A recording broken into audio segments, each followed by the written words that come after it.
السلام عليكم ورحمة الله وبركاته. ازيكم عاملين ايه؟ يا رب تكونوا جميعا بخير وصحة وسعادة.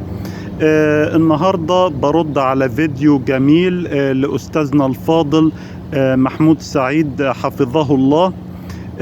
بيتكلم فيه عن ازاي انت هتكسب ذهب وتعمل فلوس كتيرة بانك انت تخلي ابنك اللي هيكسب. يعني مش القضية مين اللي هيكسب دلوقتي.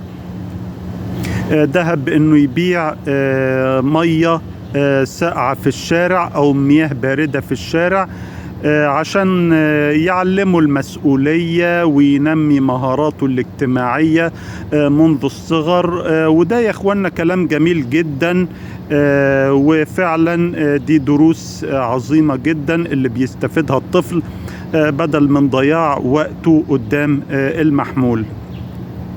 ولكن حضراتكم ألفت انتباهكم الحاجة ان استاذنا محمود سعيد ما حسبش تكلفة ان انت يبقى عندك عربية او سيارة تقدر تتنقل بيها عشان تجيب المية، تجيب التلج والى اخره من المتطلبات.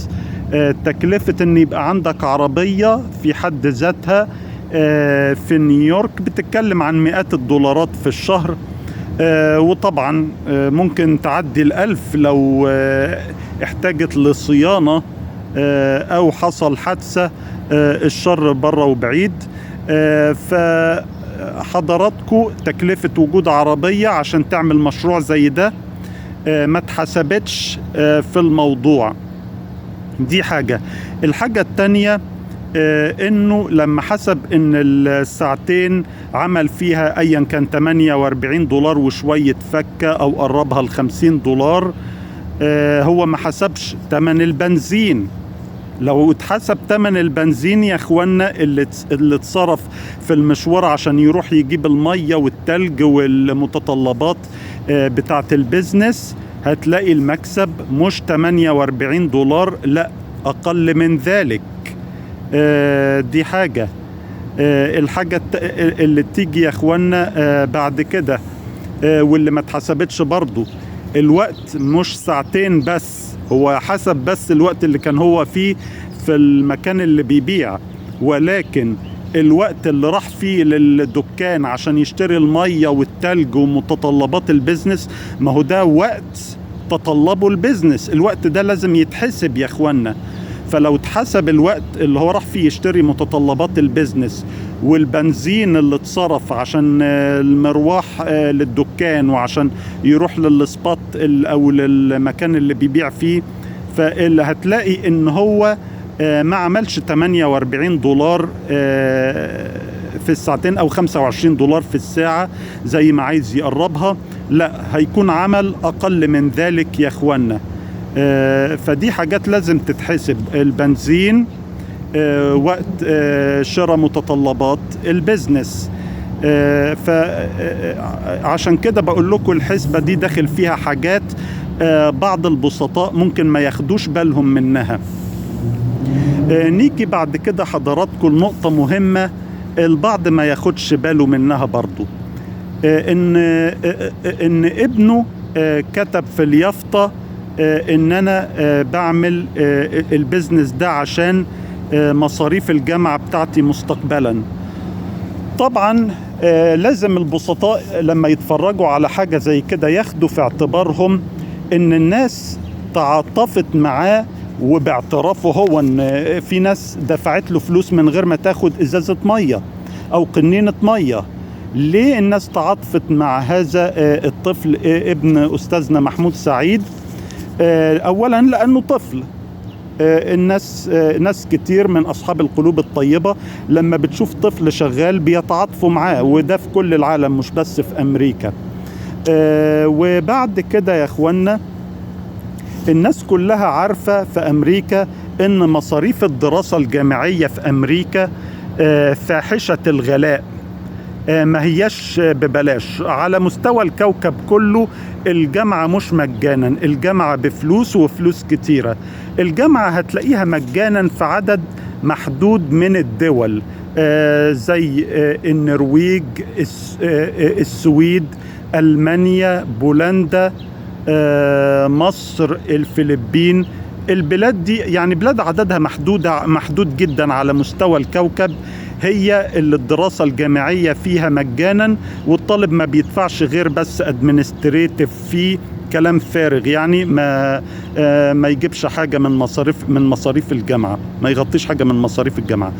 فالجامعة مجانا في مصر وألمانيا وبعض دول العالم، بس في بلاد عددها محدود.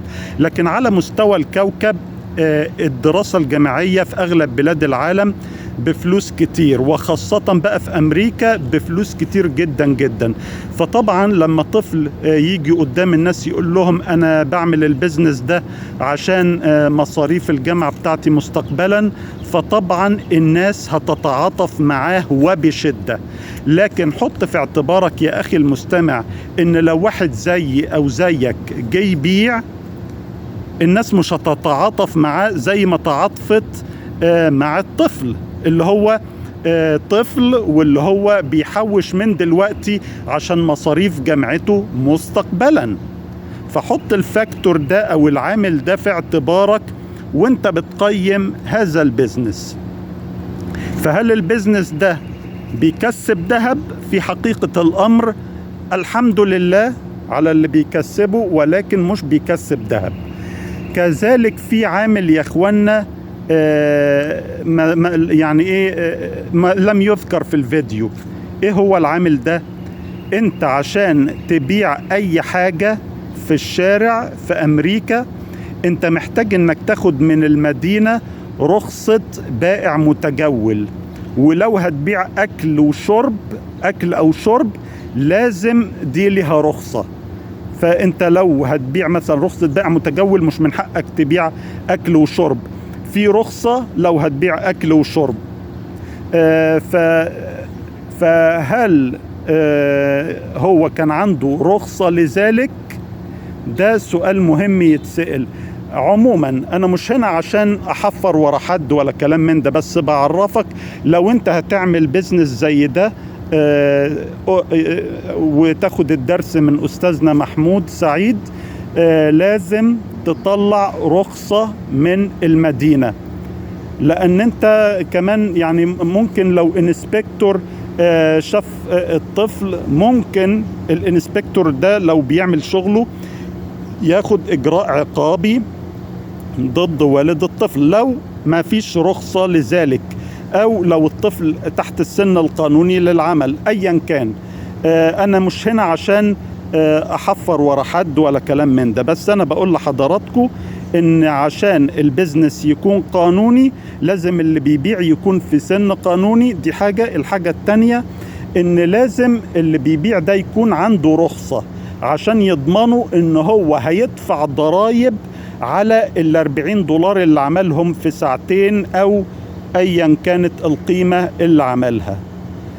كمان الفت نظر حضراتكم الحاجة ان انت عشان تقيم بيزنس لازم تقيمه من البيع لساعات طويلة، يعني 8 ساعات او شيء من هذا القبيل. ده هم يا اخوانا بعد اقل من ساعتين كانوا جايبين اخرهم في الشغلانة دي، وكانوا بيعانوا ما يعانونه. فده برضو فاكت، وده خلاهم يشربوا ازايز مية من اللي اشتروها من شدة الحر. ده برضو عامل يتخذ في الاعتبار في هذا البيزنس. فارجو ان انا اكون نقلت الصورة كاملة من كافة جوانبها لهذا البيزنس اللي اتعمل عشان الناس تستفيد. اشكركم على المشاهدة، والسلام عليكم ورحمة الله وبركاته.